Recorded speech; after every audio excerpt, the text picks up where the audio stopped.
तो good afternoon students, आप सभी का स्वागत है सरोकार क्लासेस में। जैसा कि बच्चों पिछले कुछ दिनों से मैं वीडियोस नहीं दे पा रहा था आप लोगों को, लेकिन आज से मैं फिर शुरू कर रहा हूँ अपने वीडियोस को। कुछ हेल्थ इशू आ गए थे जिसके चलते मैं वीडियोस प्रोवाइड नहीं कर पा रहा था, तो आज से मैं वीडियो फिर से बना रहा हूँ। और आज का जो हमारा टॉपिक है बच्चों वो है हाइट एंड डिस्टेंस, जो कि क्लास 10th के लिए है, जो कि हमारी बुक में सम एप्लीकेशन ऑफ ट्रिग्नोमेट्री के नाम से है। ठीक है, तो बच्चों सबसे पहले हम देखेंगे, आप लोगों ने ट्रिग्नोमेट्री जरूर पढ़ा होगा। तो सबसे पहले इसमें हम देखेंगे ये अब क्या है आपका, ये है एप्लीकेशन ऑफ ट्रिग्नोमेट्री। ठीक है, तो हमें करना क्या होगा इसमें बच्चों, आपको ज़्यादा घबराने की ज़रूरत नहीं है। जो बोर्ड में जो क्वेश्चंस आते हैं वो क्या आते हैं, कैसे आते हैं, उस बारे में मैं अभी बताता हूँ। तो चलिए सबसे पहले आपको देखना क्या है कि इस चैप्टर में आपको जो बात करेगा बच्चों, वो बात करेगा सिर्फ राइट एंगल ट्रायंगल की। किसकी? राइट एंगल ट्रायंगल की। ठीक है, तो सबसे पहले आपको ये समझना होगा कि राइट एंगल ट्रायंगल क्या होता है। राइट एंगल ट्रायंगल को समझने से पहले हमें ये समझना होगा कि ट्रायंगल कितने तरह के होते हैं। तो ट्रायंगल होते हैं बच्चों दो तरह के, अगर हम देखें on the basis of side और on the basis of angle. और हम एंगल की बेसिस पे बात करते हैं तो ट्रायंगल तीन तरह के हमने देखा था, एक्यूट एंगल, राइट एंगल और ऑब्ट्यूज एंगल। और आज हम बात करेंगे राइट एंगल ट्रायंगल का। राइट एंगल ट्रायंगल का मतलब है कि कोई भी ट्रायंगल जिसका एक एंगल कितना हो, एक एंगल का मेजर 90 डिग्री हो। जैसे हमने बना रखा है ए बी सी जो है एक राइट एंगल ट्रायंगल है और इसका एंगल बी जो है ये 90 डिग्री है। हमें इससे मतलब नहीं है कि एंगल सी और एंगल ए कितना है। एंगल सी भी कुछ हो सकता है और एंगल ए भी कुछ भी हो सकता है। ठीक है बच्चों, लेकिन आपका एक एंगल जो है आपका यहाँ पर ये देखिए, एंगल बी जिसको मैंने इंडिकेट किया है कितना है, 90 डिग्री। और हमें मालूम है कि अगर एंगल बी 90 है तो एंगल सी और एंगल ए का सम कितना हो जाएगा। हमें मालूम है एंगल सी ए और एंगल सी का जो सम होगा वो 90 डिग्री हो जाएगा। कैसे? क्योंकि हमने प्रॉपर्टी पढ़ी थी प्रीवियस वीडियोस में, या हमने प्रॉपर्टी पढ़ रखी है कि the sum of all the angles of triangle is 180 degree. ठीक, ट्रायंगल के सारे एंगल का जो सम होता है वो 180 डिग्री होता है। इसी बात को अगर आप ध्यान में रखते हैं तो आपको अगर दे रखा है कि कोई ट्रायंगल है जिसका एक एंगल 90 डिग्री है और आपको दूसरा एंगल कोई दे रखा है, मैं मान लेता हूँ एंगल ए आपको दे रखा है 45 डिग्री, तो एंगल सी को बताइए।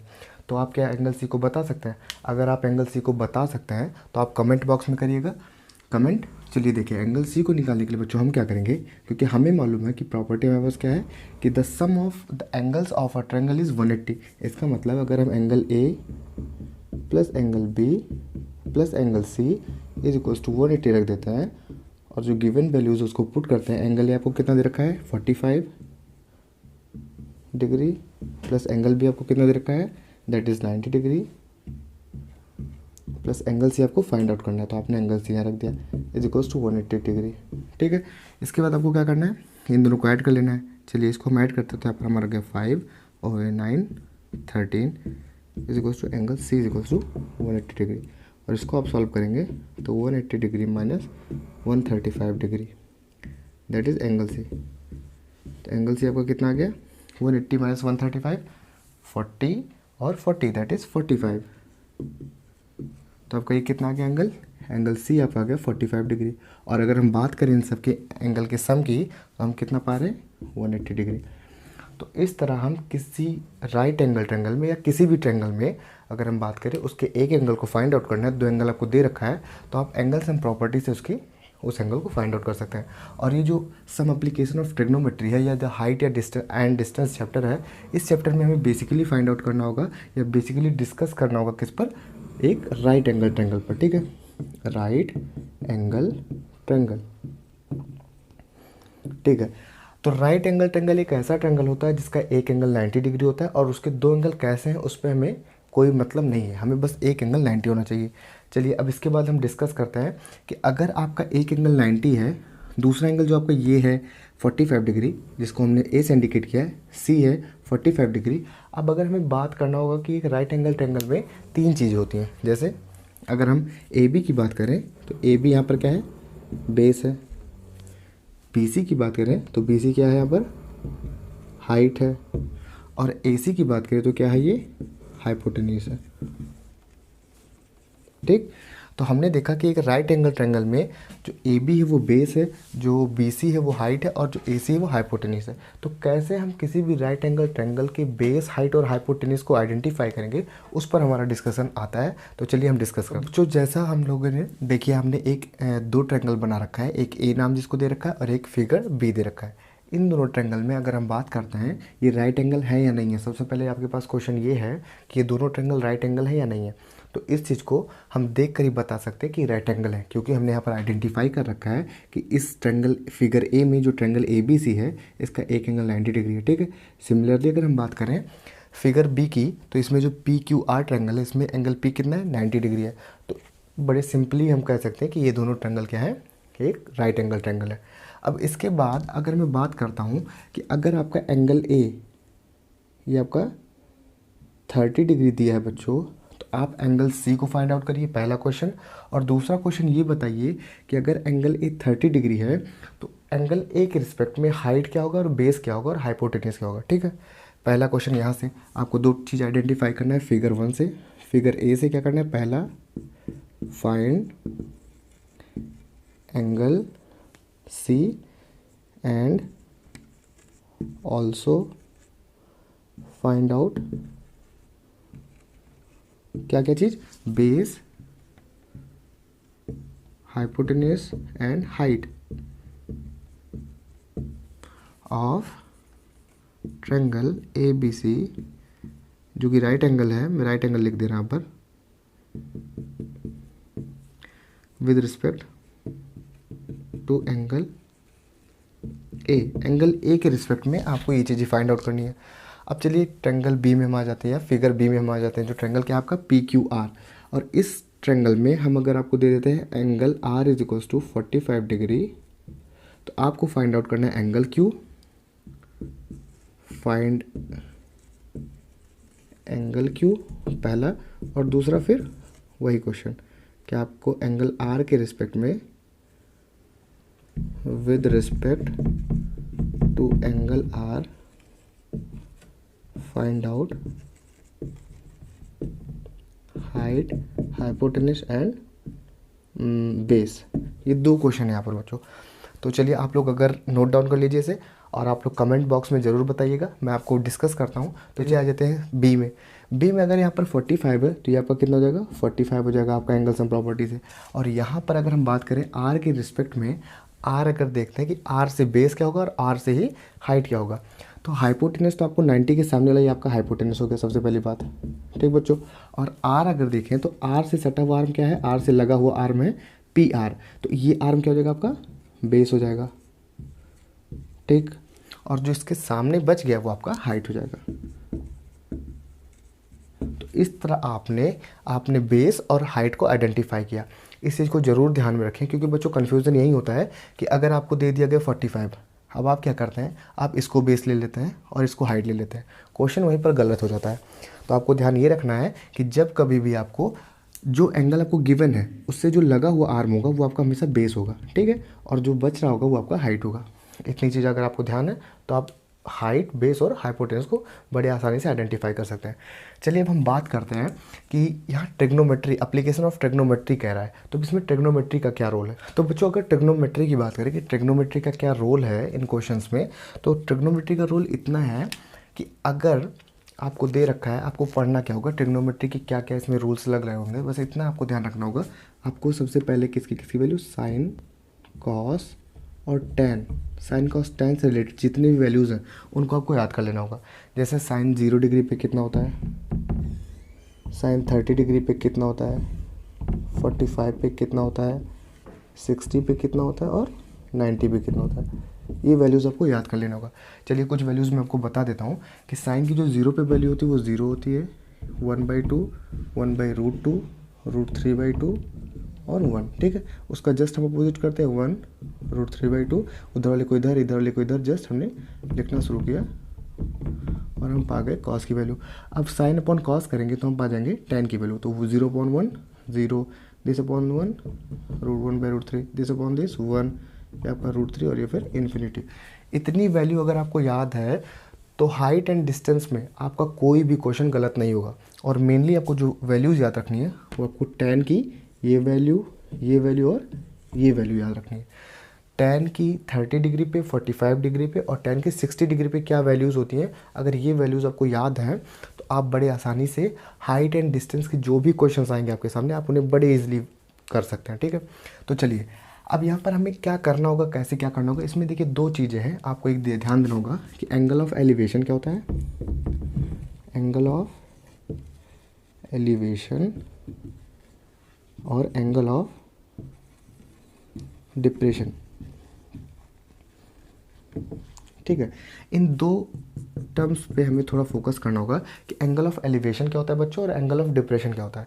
तो अगर हम बात करें एंगल ऑफ एलिवेशन की, ठीक है, तो एंगल ऑफ एलिवेशन आप मान लीजिए कि जैसे मैं खड़ा हूँ, ठीक है, मैं खड़ा हूँ और मैं आपको देख रहा हूँ, तो ये जो मेरी आँखों से एक लाइन निकल रही होगी, ये लाइन आपकी आँखों में, या आप मेरे हाइट के बराबर होंगे अगर, तो मेरी हाइट और मैं आपकी हाइट को देख रहा हूँ या मैं आपको आपके फेस को देख रहा हूँ, तो ये जो सीधी लाइन आपके पास जा रही है इसको हम कहते हैं हॉरिजन। कौन सी लाइन, लाइन ऑफ हॉरिजन, इसे हम हॉरिजन लाइन कहते हैं। लेकिन अब जो एंगल में ऐसे ऊपर बना रहा है, जो मैं अगर अपनी आँखों को आपको ना देखकर ऊपर देखता हूँ, मैं मान लेता हूँ कि आप मेरे सामने खड़े हैं और आपके पीछे बिल्डिंग कोई और आप मेरे सामने खड़े हैं, तो अगर मैं आपको देख रहा हूँ तो ये एंगल ऑफ, ये तो लाइन ऑफ हॉरिजन हो गया, और मैं आपको ना देखकर उस बिल्डिंग को देख रहा हूँ, तो मेरा ये जो एंगल बन रहा होगा ये क्या होगा, लाइन ऑफ साइट, इसे हम कहते हैं लाइन ऑफ साइट। तो जैसे मान लीजिए मैं यहाँ पर खड़ा हूँ, मेरी आँखें ये है, ठीक है, अगर मेरी आँखें ये हैं और मैं आपको देख रहा हूँ, आप यहाँ पर खड़े हैं मैं मान लेता हूँ, ठीक है, अगर मैं आपको जस्ट आपको देख रहा हूँ तो ये जो लाइन है बच्चों ये क्या हो जाएगा, ये हो जाएगा हॉरिजन लाइन। और अगर मैं आपको ना देखकर ऊपर देख रहा हूँ बच्चों, ऊपर देख रहा हूँ, तो ये लाइन जो हो जाएगा ये हो जाएगा लाइन ऑफ साइट। ठीक है, दो चीज़ आपने समझ लिया कि लाइन ऑफ साइट क्या होता है और हॉरिजन लाइन क्या होता है। ठीक है, हॉरिजन लाइन वो लाइन होता है कि जो मेरी आंखों से, मैं अपनी आंखों से जस्ट आपको देख रहा हूँ, तो ये लाइन जो बन रही है लाइन ऑफ हॉरिजन होती है। और मैं आपको ना देखकर मैं अगर ऊपर देख रहा हूँ तो ये जो लाइन जा रहा है ऊपर की तरफ, तो आप हमारे और आपके बीच में क्या एंगल बन रहा है, ये आपका है और ये मैं ऐसे देख रहा हूँ ऊपर, तो ये जो एंगल बन रहा है ऊपर की तरफ ये होगा, ये जो लाइन जा रही है ऊपर की तरफ इसे हम कहते हैं लाइन ऑफ साइट। मेरी आंखों मैं जो देख रहा हूँ उसको मैं कहूँगा लाइन ऑफ साइट। ठीक है, इतनी बात समझ में आती है। अगर ये बात समझ में आती है तो इन दोनों के बीच में जो एंगल बन रहा है बच्चों, इन दोनों बीच में जो एंगल बन रहा है इसे हम कहते हैं एंगल ऑफ एलिवेशन।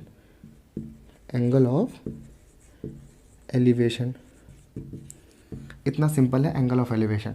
मतलब मैं आपको देख रहा हूँ तो मेरे आंखों से जो लाइन निकल रही है ये, और मैं आपको ना देखकर उस पीछे जो बिल्डिंग आपको उसको देख रहा हूँ, तो इस लाइन के और इस लाइन के सामने जो एंगल बीच में बन रहा है ये एंगल ऑफ हॉरिजन होगा, सॉरी एंगल ऑफ एलिवेशन होगा बच्चों। ठीक है, अब हम बात करते हैं एंगल ऑफ डिप्रेशन की। तो एंगल ऑफ डिप्रेशन की अगर हम बात करें तो आप मैं ही हूँ, मैं ही कहाँ चला गया, ये मैं मान लेता हूँ कोई बिल्डिंग है, ठीक, और इस बिल्डिंग के ऊपर मैं खड़ा हूँ, इस सी पॉइंट पर यहाँ पर मैं खड़ा हूँ, ठीक है, और मेरी आँखों का जो वहाँ से मैं देखता हूँ नीचे कोई बंदा खड़ा है, पर मान लीजिए यहाँ कोई बच्चा खड़ा है, ठीक है, और मैं यहाँ से इस बच्चे को देखता हूँ, मैं यहाँ हूँ और यहाँ से मैंने इस बच्चे को देखा, तो बच्चों मेरी आंखों से जो लाइन निकल रहा होगा वो मेरे सीधे यहाँ क्या हो जाएगा, एंगल लाइन ऑफ हॉरिजन। और अगर मैं नीचे देख रहा हूँ तो ये क्या हो जाएगा, ये हो जाएगा लाइन ऑफ साइट। तो लाइन ऑफ साइट और एंगल ऑफ हॉरिजन के बीच में जो बन रहा है इसको हम क्या कहते हैं, एंगल ऑफ डिप्रेशन। इतना चीज़ ध्यान रखना आपको। ठीक है, एंगल ऑफ एलिवेशन क्या होता है और एंगल ऑफ डिप्रेशन क्या होता है। अब देखिए ये आपका एंगल ऑफ डिप्रेशन हो जाएगा, और ये आपका अगर एंगल ऑफ डिप्रेशन 30 डिग्री दे रखा है तो आपका ये अंदर वाला एंगल कितना हो जाएगा, क्योंकि इसका सम कितना होता है 90 होता है, तो ये अगर 30 है तो 60 हो जाएगा। क्योंकि ये देखिए राइट एंगल ये भी है तो ये भी तो राइट एंगल होगा, है ना, क्योंकि दोनों पैरेलल लाइन्स हैं और दो पैरेलल लाइन्स के बीच में दोनों एंगल का सम 180 होता है। तो अगर ये 90 तो ये भी 90 है, तो अगर आपको ये 30 दे रखा है तो आपका कितना हो गया 60 डिग्री। इतनी चीज़ अगर आपको समझ में आती है तब हम मूव करते हैं किस पे, आपका एंगल ऑफ डिप्रेशन हो गया, एंगल ऑफ एलिवेशन हो गया, और आपने साइन कॉस टैन की वैल्यू अगर याद कर ली। इतना चीज़ आपको याद करना है यहाँ तक। अब हम बात करेंगे कुछ क्वेश्चंस, एक दो क्वेश्चंस मैं आपको दूंगा, उसके थ्रू मैं इसके थोड़े छोटे छोटे कॉन्सेप्ट में बताऊंगा, और फिर जो एक्सरसाइज है उसके लिए मैं बनाऊंगा एक नया वीडियो जिसको आप देखिएगा। तो चलिए अब बात करते हैं इसके कुछ एक दो क्वेश्चंस के थ्रू मैं आपको समझाने की कोशिश करता हूँ कि कैसे कैसे क्वेश्चंस आपसे वो पूछ सकता है, जो आपका एग्जामिनर है वो कैसे क्वेश्चंस आपके सामने रख सकता है, जिसको देखकर आपको बिल्कुल कंफ्यूज नहीं होना है, हल्का सा आपको देखना होगा। और आप जस्ट इन वैल्यूज़ को याद करिए, टैन की इन 3 वैल्यूज़ को तो एकदम ध्यान में रखिए। साइन के और कॉस के वैल्यूज़ को ध्यान में रखिए और बड़े आसानी से आप इस चैप्टर को कंप्लीट कर सकते हैं। जो छोटे क्वेश्चन तो उसमें बनते हैं बच्चों, 1-2 नंबर के जो बनेंगे क्वेश्चन, और उसके अलावा तो मुझे लगता है 4 या 5 या फिर 3 इतने ही मार्क्स के बनते हैं। छोटे क्वेश्चन बहुत आएंगे नहीं आपके उसमें, और इसलिए आपको क्या करना है, जस्ट आपको ये वैल्यूज़ याद कर लेनी है। और एंगल ऑफ एलिवेशन क्या होता है, एंगल ऑफ डिप्रेशन क्या होता है, इसमें कोई कन्फ्यूज़न मुझे लगता है अभी तक नहीं होगा। अगर आपको कन्फ्यूज़न है तो आप कमेंट बॉक्स में कमेंट करिएगा। अब हम बात करते हैं कि थोड़ा मैं देख लेता हूँ कि जो आपका चैप्टर का जो नाम ही था कि सम एप्लीकेशन ऑफ ट्रिग्नोमेट्री, क्यों हम पढ़ रहे थे, ये भी मैटर है, क्यों पढ़ रहे हैं इसे मुझे पहले ही बता देना था क्यों पढ़ रहे हैं, लेकिन मुझे अभी ख्याल आया कि हम इसे पढ़ इसलिए रहे हैं कि भैया हम खड़े हैं कहीं, हम गए थे टहलने और हमारे सामने आ गई नदी, हम नदी के इस पार खड़े हैं और नदी की डिस्टेंस हमारे और नदी की जो चौड़ाई है जिसे हम कहते हैं, वो मैं मान लेता हूँ कि चौड़ाई, और हाँ उस तरफ का छोर और इस तरफ का छोर, मैं इस तरफ खड़ा हूँ और उस तरफ का छोर जो है मुझसे 10 मीटर दूर है, ठीक है। और उस तरफ एक लगा है पेड़ बरगद का, बड़ा लंबा पेड़ है, बड़ा पुराना पेड़ है। अब मुझे क्या करना है, मुझे ये मालूम है कि मैं जो पेड़ है उससे 10 मीटर की दूरी पर हूँ, लेकिन मुझे पेड़ की हाइट नहीं मालूम है। और मुझे एंगल बता दिया जाता है कि आपका जो एंगल है, आपके एंगल ऑफ, बात करें हम लाइन ऑफ साइट की, जो लाइन ऑफ साइट है और लाइन ऑफ हॉरिजन, इसके बीच में जो एंगल है बच्चों, वो हमारा आपको दे रखा है कि 45 डिग्री है। अब आप बता दीजिए पेड़ का हाइट। तो हम कैसे फाइंड आउट करेंगे इसको, हम फाइंड आउट करेंगे by the help of some application of trigonometry या हाइट एंड डिस्टेंस, इस चैप्टर की मदद से, इसमें जो कॉन्सेप्ट है इनकी मदद से, ठीक है।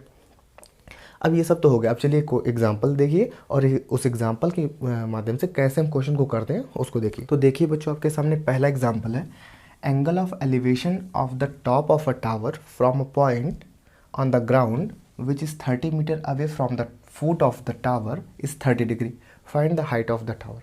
आपसे पूछ कह रहा है हाइट ऑफ द टावर। सबसे पहले तो लैंग्वेज समझना है, क्वेश्चन कह रहा है उतना चीज़ अगर आप समझ रहे हैं, आपका पहला स्टेप यही है, क्वेश्चन को ध्यान से पढ़ना है, क्वेश्चन में दे क्या रखा है उसको दिमाग में रख लेना है आपको, ठीक है। या फिर आप नोट डाउन भी कर सकते हैं, गिवन क्या है आपको नोट डाउन कर लेना है। पहला स्टेप क्वेश्चन को रीड करना है, नोट डाउन कर लेना है, फिर आपको डायग्राम पे ध्यान देना है, रफ डायग्राम को तुरंत बना लेना है, क्वेश्चन सॉल्व करने में नहीं भिड़ना है, रफ डायग्राम आपको बना लेना है, ठीक है। तो कह रहा है question, the angle of elevation of the top of a tower, tower की बात कर रहा है तो टावर हम बना लेते हैं। चलिए टावर हमने बना लिया, हमने मान लिया कि हमारे पास कोई ए है और बी है, हमारे पास ए बी कोई टावर है, इतना चीज़ हमने किया बच्चों। देन कह रहा है from a point on the ground which is 30 metre away from the foot of the tower is 30 degree. अब देखिए आपको एंगल ऑफ एलिवेशन की बात यहीं कर दे रहा है और दे वो 30 डिग्री यहाँ रहा है, तो इस चीज़ को ध्यान में रखिएगा बच्चों कि आपको क्या वैल्यू कितनी दी है वो तो आपको पढ़ने, मतलब क्वेश्चन जब आप पढ़ेंगे तभी आपको समझ में आएगा। तो क्वेश्चन के लैंग्वेज को समझने की कोशिश कीजिएगा। और यहाँ कह रहा है कि एंगल ऑफ एलिवेशन कितना है, 30 डिग्री है। बात एंगल ऑफ एलिवेशन का स्टार्टिंग में कर दिया है और वैल्यू लास्ट में दे रखा है, तो इतना आपको ध्यान में रखना है, ठीक है। अब कह रहा है कि यहाँ से 30 मीटर दूर, मैं मान लेता हूँ सी कोई पॉइंट है जो कितनी दूरी पर है, 30 मीटर। अकॉर्डिंग टू क्वेश्चन हमने मान लिया कि ए जो है ना फुट की बात कर रहा है। अच्छा फुट मीन समझ रहे हैं ना, आपका फुट कहाँ है, पैर आपका नीचे है, फुट है ना वो फुट, और टॉप का है, टॉप आपका ये हेड होगा। तो फुट और टॉप, इस पे आपको कंफ्यूज नहीं होना। फुट मीन्स बेस आपका, और फुट कहीं भी किसी की फुट की बात करेगा तो उसका बेस, ठीक है, बॉटम एरिया होता है एकदम नीचे, आपको फुट पे जाना है, ठीक है। तो फुट आपको कितना दे रहा है, अब हम देखें यहाँ जो है आपका फुट ए बी जो है टावर है, ये टावर मैं लिख दे रहा हूँ, और टावर का जो फुट है वो क्या है, ए है। तो ए से कितनी दूरी पर है, सी 30 मीटर की दूरी पर है। अब कह रहा है कि जो एंगल ऑफ एलिवेशन है वो कितना है, 30 डिग्री है। और हमें मालूम है कि हमारा अगर ये लाइन ऑफ हॉरिजन होगा और ये लाइन ऑफ साइट होगा तो इसके बीच का जो एंगल होगा ये कितना होगा, यही होगा आपका एंगल ऑफ एलिवेशन, और ये आपको 30 डिग्री दे रखा है। तो हम पा गए बी ए सी, ठीक, बी एक टावर था और सी ए आपका क्या था, सी आपका हो गया था 30 मीटर जो दूरी है, ठीक है। अब आपको एक चीज़ मैं वहाँ नहीं बताया, वो मैंने सोचा था कि यहीं आपको बताऊँगा। वो कॉन्सेप्ट ये है बच्चों कि आपको जब कभी भी आपने पढ़ा था ट्रिग्नोमेट्री के बारे में, साइन थीटा आपका क्या होता है, साइन थीटा आपका होता था परपेंडिकुलर अपॉन हाइपोटेनस, ठीक है, perpendicular upon hypotenuse. Cos theta आपका क्या होता था, कॉस थीटा आपका होता था बेस अपॉन हाइपोटेनस, ठीक है। और टेन थीटा क्या होता था, tan थीटा आपका होता था परपेंडिकुलर अपॉन बेस। ठीक, इतना चीज़ आपका होता था। इन 3 चीज़ों को तो आपको याद रखना है। इसको मैंने आपको पहले क्यों नहीं बताया, क्योंकि इसको मैं आपको समझाने वाला था इस क्वेश्चन के माध्यम से। ठीक है, तो आपको ये 3 चीज़ याद रखना है। ये आपने ट्रिग्नोमेट्री में पढ़ा ही होगा। ठीक है, क्या होता है, साइन थीटा क्या होता है, perpendicular upon hypotenuse, cos theta base upon hypotenuse, और tan theta perpendicular upon base. ठीक है, इसको शॉर्टकट में याद करने के लिए हम कैसे याद करते हैं, P B P H H B. ठीक, देखो यहाँ पर परपेंडिकुलर अपॉन हाइपोटेनस को हम साइन कहते हैं, बेस अपॉन हाइपोटेनस को हम कॉस कहते हैं, और परपेंडिकुलर अपॉन बेसिस को हम tan कहते हैं। तो पंडित बद्री प्रसाद और हर हर भोले, ये आपको जस्ट याद कर लेना है। तो पंडित बद्री प्रसाद हर हर भोले, इतना बस आपको याद रखना है। ठीक है, इतना याद रखना है तो आपको साइन कॉस tan की वैल्यूज़, आप वैल्यूज़ मीन्स आप कैसे परपेंडिकुलर कब होता है, हाइपोटेनस कब होता है, इसको आप आइडेंटिफाई कर सकते हैं। ठीक है, अब इस क्वेश्चन में आते हैं। क्वेश्चन में आपको एंगल ऑफ एलिवेशन पता चल गया, distance between foot and point वो पता चल गया, वो 30 मीटर है। अब आपको हाइट की बात पूछ रहा है, आपको हाइट ऑफ टावर कह रहा है फाइंड आउट करो। ये आपका हाइट ऑफ टावर है, इसे आपको फाइंड आउट करना है।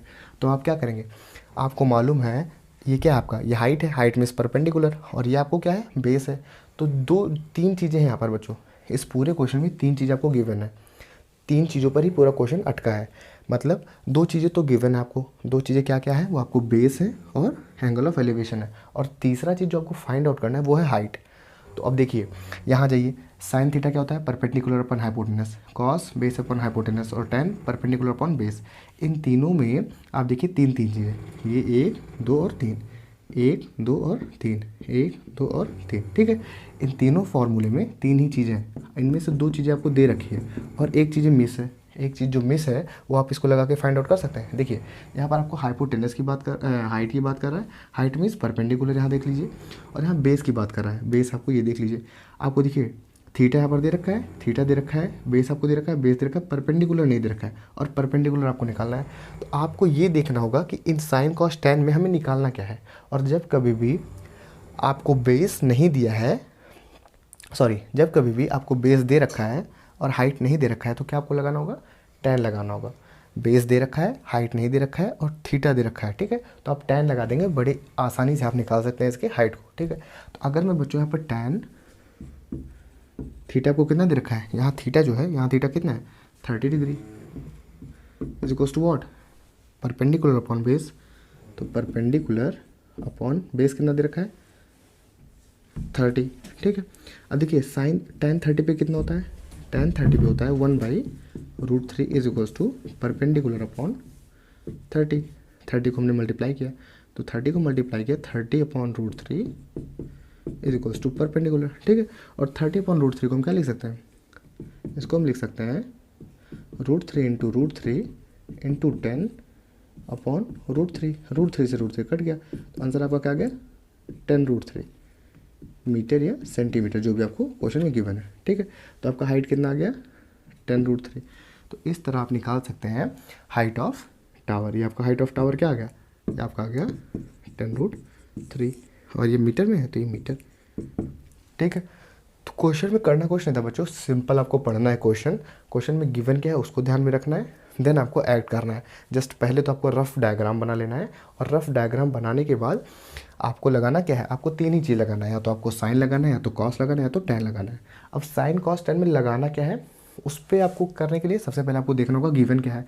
तो आपको एंगल तो गिवन ही है, तो एंगल तो आपको गिवन ही है। ठीक है, अब परपेंडिकुलर गिवन है, या हाइपोटेनस गिवन है, या फिर बेस गिवन है, यही 3 में से कोई 2 चीज़ गिवन होगी, एक चीज़ फाइंड आउट करना होगा, और आपको वो फॉर्मूला लगाना होगा जिसमें आपको 2 चीज़ें जो गिवन है वो उसमें प्रेजेंट, और तीसरी जो अननोन है उसे हम फाइंड आउट कर सकेंगे उसमें वो प्रेजेंट हो। ठीक है, तो इस तरह इस क्वेश्चन को हम सॉल्व करते हैं। चलिए एक और एग्जांपल मैं आपके सामने रखता हूँ, और उसको कैसे सॉल्व करते हैं उस पर हम डिस्कशन करते हैं। तो बच्चों आपको एग्जाम्पल सेकंड दे रखा है कि from the top of a 7 metre high building the angle of elevation of the top of a cable tower is 60 degree and the angle of depression of its foot is 45 degree. Determine the height of the tower. चलिए, तो सबसे पहले फिर वही step आपको करना क्या है, आपको करना है सबसे पहले रफ डायग्राम बना लेना है, और गिवन क्या है उसको समझ लेना है। सबसे पहले तो रीड करना है, क्या कह रहा है देख लीजिए एक बार फिर से मैं रीड करूँ।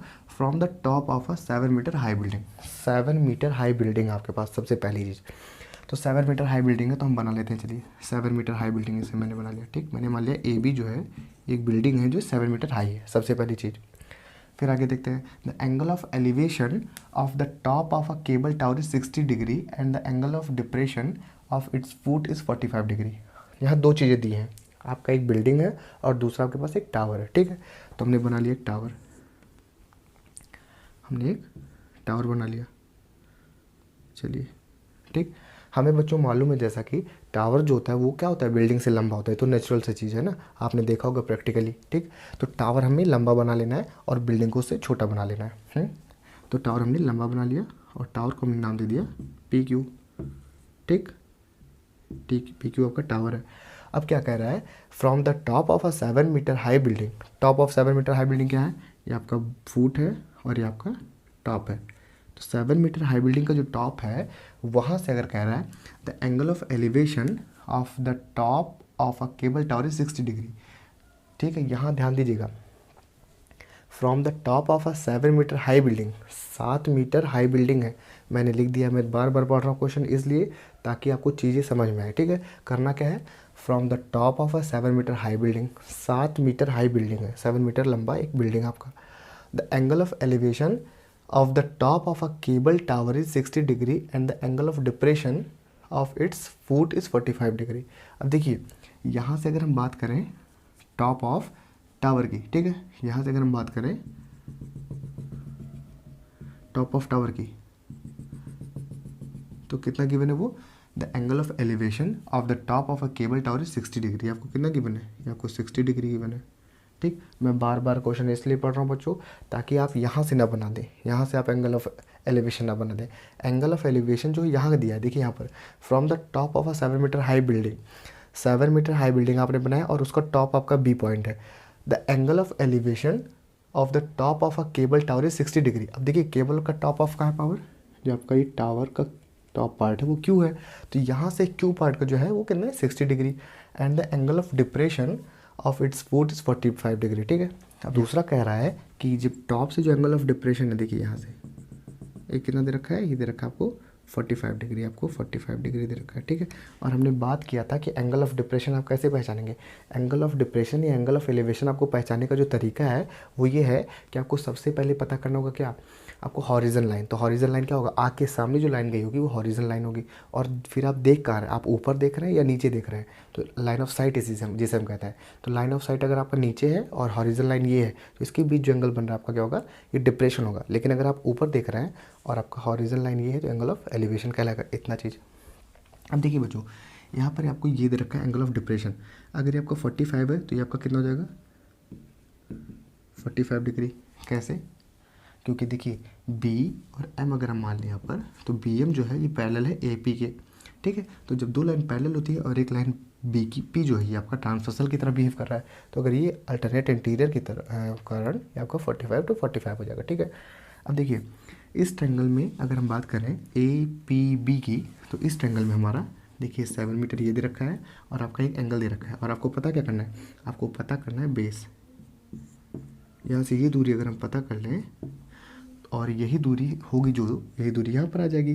ठीक, और अगर ये 7 मीटर है तो ये भी 7 मीटर होगा। इतना चीज़ समझ में आ रहा है ना, ये आपका क्या बन रहा है रेक्टेंगल। ठीक, ये 7 मीटर तो ये 7 मीटर, ये 45 तो ये 45, क्यों, अल्टरनेट इंटीरियर एंगल से आप कर सकते हैं। ठीक है, अब देखिए अगर आपको ये फाइंड आउट करना है तो आप क्या करिए, देखिए सिंपल इस ट्रायंगल को उठाइए, in triangle A P B, अगर ए पी बी को देखें हम तो tan 45 degree perpendicular upon base. tan 45 degree की वैल्यू 1 होती है, परपेंडिकुलर अपॉन बेस। ठीक है, तो यहाँ भागे perpendicular is equals to base. ठीक, और परपेंडिकुलर आपका कितना है 7 है, तो बेस आपका कितना हो गया 7 मीटर। अगर ये 7 हो गया तो ये भी 7 मीटर हो जाएगा। ये 7 मीटर हो गया तो आप इस पे लगा सकते हैं ना, in triangle B M Q. ठीक है, बी एम क्यू में अगर हम देखें तो आपका देखिए बेस पता है, आपको हाइट पता करना है, और तो tan 60 degree is equals to what, tan 60 is equals to Q M upon B M. और बी एम आपको कितना गिवन है, बी एम आपको गिवन है 7 और क्यू एम आपको गिवन है क्यू एम। तो यहाँ से Q M is equals to what, Q M is equals to 7√3, ठीक, क्योंकि 1060 की वैल्यू क्या होती है, 1060 की वैल्यू होती है √3। तो आपका क्यू एम कितना आ गया 7√3। अब अगर आपका क्यू एम 7√3 आ गया और ये 7 आ गया तो टोटल क्या हो गया, total height of tower is equals to 7 + 7√3 centimetre, ठीक है। अब देखिए 7 यहाँ से हम कॉमन ले लेते हैं, इसलिए 7 हमने कॉमन ले लिया तो यहाँ क्या बचा, यहाँ बच गया आपका 1 + √3 और इसको हम सिंपली लिख सकते हैं 7√3 + 1 मीटर। तो ये आपका क्या हो जाएगा, आंसर हो जाएगा। तो आपको करना क्या है, एंगल आपको जो गिवन है उसको पढ़ना है। आपको जो भी गिवन है उस चीज़ को पढ़ने के बाद आपने ग्रैब क्या किया, आपको डायग्राम बनाना है, रफ डायग्राम का यूज़ करके आपको जो चीज़ गिवन है उसको नोट डाउन करना है और जो चीज़ अननोन है उसे फाइंड आउट करके आपको सिंपली sin cos tan जो भी डिमांड है क्वेश्चन का उसे लगाकर फाइंड आउट कर सकते हैं। तो बच्चों इस तरह हम इस चैप्टर को सॉल्व करेंगे। तो फिलहाल तो ये आपका इंट्रोडक्शन था और अभी हम नेक्स्ट वीडियो जो कल या परसों तक का नेक्स्ट वीडियो आ जाएगा, उस वीडियोज़ में हम NCERT की जो पहली एक्सरसाइज होगी उसको हम डिस्कस करेंगे और डिटेल्ड मैनर में हम जानेंगे कि क्या अप्रोच होना चाहिए हमारा किसी भी क्वेश्चन को सॉल्व करने का। तो अगर हमारे वीडियोस आपको अच्छे लग रहे हो और कुछ इन्फॉर्मेटिव हो आपके लिए तो आप लोग इसे लाइक करिएगा, शेयर करिए और सब्सक्राइब करिए, ज़्यादा से ज़्यादा लोगों तक पहुँचाइए ताकि बोर्ड आने से पहले ज़्यादा से ज़्यादा बच्चों को फ़ायदा हो सके। चलिए, धन्यवाद।